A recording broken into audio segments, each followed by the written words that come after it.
अस्सलाम वालेकुम। ये वाला जो केक था ना, ये मैंने बनाया था ईद मिलादुन्नबी वाले दिन, मतलब कि 12 रबीउल अव्वल वाले दिन। तो उस दिन बना के फिर मैं सुबह-सुबह ही फ़ारिग हो गई थी, क्योंकि ना उस दिन राइडर कह रहे थे कि रास्ते वगैरह जो है ना, जुलूस कभी भी जो है ना एक्टिव हो सकते हैं। तो आप ना जितनी जल्दी से जल्दी आप इसको प्रिपेयर कर लेना अच्छा है। ठीक है, अब उस दिन मैं सुबह उठी, मैंने ना 12 बजे ही केक रेडी कर लिया था। हमारा ये था कि 12 बजे राइडर आ जाएँगे, लेकिन जब हमने बाहर देखा ना, इतनी धूप थी, इतनी शदीद धूप थी। मैंने राइडर को बोला, मैंने कहा आप कितने बजे तक आखिरी टाइम आ सकते हैं, क्योंकि इतनी धूप है ना कि राइडर ने वो सॉरी केक ने मेल्ट हो जाना है। और दूसरी चीज़, केक तो जाना भी F8 था और रास्ता भी काफ़ी ज़्यादा था। तो मैं उस वजह से डरी थी। मैंने कहा कहीं रास्ते में जुलूस हो गया ना, तो उसकी वजह से और ज़्यादा लेट हो जाना है और पता चले केक का सत्यानाश हो जाए। तो मैक्सिमम जो था ना, वो मैंने 1:30 बजे तक आई थिंक सो भिजवाया था फिर। तो कस्टमर ने भी जो था ना, वो 2 बजे का टाइम दिया हुआ था पहले से, तो हमने उस हिसाब से ना एडजस्ट करके हमने भिजवा दिया था। लेकिन केक ना माशाल्लाह सही सलामत पहुंच गया था। उसकी ये रीज़न थी कि ना, मैंने ना बाइक पे ही राइडर को बुलाया था, और बाइक पे कैसे कि उनके ना साथ भाई भी आए थे। तो राइडर ने बाइक पकड़ा था, सॉरी बाइक चला रहे थे, और जो उनके भाई थे उन्होंने केक पकड़ा था, और माशाल्लाह सही सलामत माशाल्लाह पहुंच गया था 1 घंटे बाद। नहीं, शायद 2 बजे पहुंचा था, मुझे अब नहीं याद। ये 12 रबीउल अव्वल की बात है, तो अब इतना नहीं मुझे याद कि क्या था। और बाकी ना, इसके टॉप पे राइटिंग करनी थी हमने। और उस दिन मैं सुबह सवेरे फ़ारिग हो गई थी, क्योंकि ना उस दिन मेरी बहन भी आई हुई थी, और वो जो आती है ना, कहती है तुम ना किसी और काम को ना लगा करो, तुम बस मेरे मेरे साथ ही लगी रहा करो, बातें शातें और उसके बच्चे संभालना। असल में ना उसका मकसद होता है कि ना उसके बच्चे को हम लोग संभालते रहें बस, और वो खुद मज़े से ड्रामे देखती रहे। तो खैर ये था कि उसकी भी मुराद पूरी हो गई थी। एक ही ऑर्डर था, वो भी सुबह सवेरे मैं फ़ारिग हो गई थी, और बस बाकी टाइम उसके बच्चे के साथ। ऑल्दो लिफ्ट शिफ्ट कोई नहीं करवाता, लेकिन फिर भी मैं ना, दिल करता बस उसको काबू करके बंदा बैठा रहे। प्यारे जो होते हैं अपने बहन भाइयों के बच्चे, बहुत प्यारे होते हैं माशाल्लाह। और अच्छा, जो सैम्पल पिक्चर थी ना, उसमें टॉप पे राइटिंग नहीं थी, लेकिन कस्टमर ने कहा था आपने बस केक पे लिख के देना है मुझे, तो मैंने कहा चलो लिख ही देती हूँ। और वो माशाल्लाह इतनी प्यारी राइटिंग आई थी। पहले जो मैंने 2 लाइनें लिखी है ना, वो मुझसे नहीं लिखी जाती, क्योंकि ना केक पे मेरा हाथ लग रहा था, बस सॉरी बाजू लग रहा था। तो मैंने ना इतनी मुश्किल से बचा बचा के ना, बाजू मैंने पकड़ा हुआ था उसको, मैंने कहा बस किसी तरह टच ना हो। तो मैंने किसी तरह लिख दिया था। फिर उसके बाद वाली जो लाइन्स थी ना, तब तक थोड़ा सा मैं नीचे आ गई थी, और उसके बाद फिर वो माशाल्लाह सही से लिखी गई हैं, क्योंकि ना जब तक हाथ आपका जो है ना वो स्टेबल नहीं होगा, तब तक आपकी राइटिंग भी अच्छी नहीं होगी। बाकी ये केक बहुत प्यारा बना था, और कस्टमर को भी बहुत ज़्यादा पसंद आया था। और मैं कहती हूँ कि ना, आप लोग ना काफ़ी ज़्यादा रिक्वेस्ट करते कि ये ना इसकी हार्ट कैसे बनाती हैं ये भी बता दें। लेकिन मैं ना हार्ट बना के उसको जब ड्राई हो जाते हैं ना अच्छे खासे, तब जाके मुझे होश आता है कि भाई मैंने इसकी वीडियो भी बनानी थी।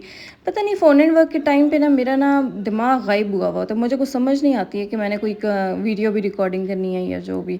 ठीक है, क्योंकि ना उसका अलग से सेटअप है। मैं कमरे में बैठ के ना आराम सुकून से करती हूँ। मैं किचन में खड़े होकर फ़ोन एंड वर्क नहीं करती, मैं आराम से बैठ के सुकून से करती हूँ। तो उस वजह से ना, वहाँ पे कैमरा लगाना ना थोड़ा सा मेरे लिए मुश्किल हो जाता है, लेकिन फिर भी मैं थोड़ा बहुत ट्राई कर लेती हूँ। लेकिन याद हो तो बंदा ट्राई करे ना। मेरा तो ऐसी भुलक्कड़ हूँ ना कि एंड मोमेंट पे ना, काम पे टाइम पे मुझे बातें भूल जाती हैं। और ये इस केक की फाइनल लुक थी। और आप लोग बताना कैसा था, और राइटिंग कैसी थी। राइटिंग तो खैर आप लोगों को भी बहुत ज़्यादा पसंद है, मुझे भी अपनी बहुत ज़्यादा पसंद है। हालांकि यही राइटिंग जब मैं 6-7 में मैंने सीखी थी ना, मैं जब पेन पे कर सॉरी पेन से करती थी ना, उस पे पेपर पे, तब ना मुझे टीचर की बड़ी डांट पड़ती थी कि क्या कीड़े मारती रहती हो तुम। तो खैर ये था कि ये तो अब आके शायद पता नहीं अब कैसे सही होगी, या शायद केक पे ही अच्छी लगती है, वरना अभी भी पेज पे इतनी कोई ख़ास तो ना लगे। वरना मैं वाकई कीड़े मारती थी, मुझे आती नहीं थी ड्राइंग राइटिंग करनी। वही कहते ना, ज़बरदस्ती नहीं कोई काम करने को बंदा कह देता, वही वाला हिसाब था। तो ये था कि थोड़ी सी बेस बनी हुई थी, थोड़ा सा मुझे इम्प्रूव करना था, तो बस वो हो गया था। और बाकी हम लोगों ने फ्लावर बुके बनवाना, क्या कहते हैं इसको, बुके बनवाना था। और थोड़ी सी ना, ये जो कलर है ये फूशिया कलर है, मेरा फेवरेट कलर है। मुझे और कोई पिंक कलर नहीं पसंद, मैं बस फूशिया यूज़ करती हूँ। इसी की बॉटल है, और ये इतना ज़्यादा यूज़ होता है ना, डेली एक ना एक केक जो है ना, वो पिंक कलर का लाजमी होता है। कोई ना कोई उसका टेक्सचर पिंक कलर का होता है। और ये सिर्फ ये केक, सिर्फ ये फूशिया की बॉटल है जो आधी हो गई है। और ये माशाल्लाह इतना लंबा चलते हैं। मैं पहले ना डरती, मैंने कहा पता नहीं ये फ़ौरन ख़त्म ना हो जाए, लेकिन ये माशाल्लाह इतना चलते हैं, इतना चलते हैं ना, इनमें बरकत है। तो आप लोगों ने भी लेने हुए ना, तो ले लेना। अच्छा, मज़े की बात बताऊँ ना, ये जो केक था ना, ये भाभी ने बनवाया था अपनी नंद के लिए। उनको ना बर्थडे याद ही नहीं थी, और जब याद आई तब शायद उनकी नंद नाराज़ होंगी, तो उन्होंने ना काफ़ी मज़े की डील बनवाई थी, जिसमें ये बुके था सेपरेट से, उसके अलावा बैलून्स थे, फिर एक बॉक्स था, बॉक्स के अंदर लाइट्स लगानी थी। तो मतलब कि ना सही मज़े मज़े का ना इनका एक डील थी, जैसे किसी को राज़ी कर सकते हैं या किसी को ना खुश करने के लिए। तो मुझे इतना अच्छा भी लगा कि भाभी बनवा रही है अपनी नंद के लिए। और दूसरी चीज़ कि ना आप लोगों ने मुझे वो जो पंप वाली दी थी ना सजेशन, यार आप लोग इतने मज़े मज़े की, मुझे मेरी सारी प्रॉब्लम्स ही दूर हो जाती हैं। अब जैसे मैंने आप लोगों को ना पिछली कुछ वीडियो में मैंने कहा था कि पंप पता नहीं चल नहीं रहा मुझसे, तो आप लोगों ने कहा था उसके अंदर जो पाइप होता है ना उसको निकाल दिया करो। तो मैंने आज निकाल के किया और जो डस्ट निकली है अल्लाह, दिल खुश हो गया, वरना निकलती ही नहीं थी। मैं ज़ोर लगा लगा के मैंने कहा पता नहीं मेरा पंप ख़राब है या क्या मुसीबत है इसको। तो मैंने पाइप निकाल के आज किया, तो जो मज़े की निकली ना डस्ट, वो आप लोग इसकी एंड लुक पे देखना। और बाकी ये जो था ना हैप्पी बर्थडे मारिया लिखना था, और उसके ऊपर हम लोगों ने डस्ट पेंट करना था। और ये जो स्टेम है ना, ये जो इन फ्लावर्स की जो मैंने स्टेम बनाई ग्रीन कलर की, ये मैंने फोनेट एक्सट्रूडर से निकाली है। उसमें ना काफ़ी ज़्यादा आगे से उसके ब्लेड्स निकलते हैं, जिसमें से हम लोग फोनेट अंदर डाल के ना तो डिफरेंट शेप्स की चीज़ें निकाल सकते हैं। लेकिन हमारे यूज़ में जो है ना वो यही साइज़ का होता है, क्योंकि इसी से रेनबो भी बनती है, इसी से स्टेम भी बन जाती है, या अगर कुछ और भी हो ना, या मतलब कि सर्कल वाले ज़्यादा यूज़ होते हैं, बाकी तो किसी काम के नहीं होते मुझे तो जहाँ तक लगता है। वो तो ऐसे ही पड़े हुए हैं, तो सर्कल वाले ज़्यादा यूज़ होते हैं, तो हमें वही चाहिए भी होते हैं। तो इसलिए आप लोगों ने लेने हुए तो ले लेना।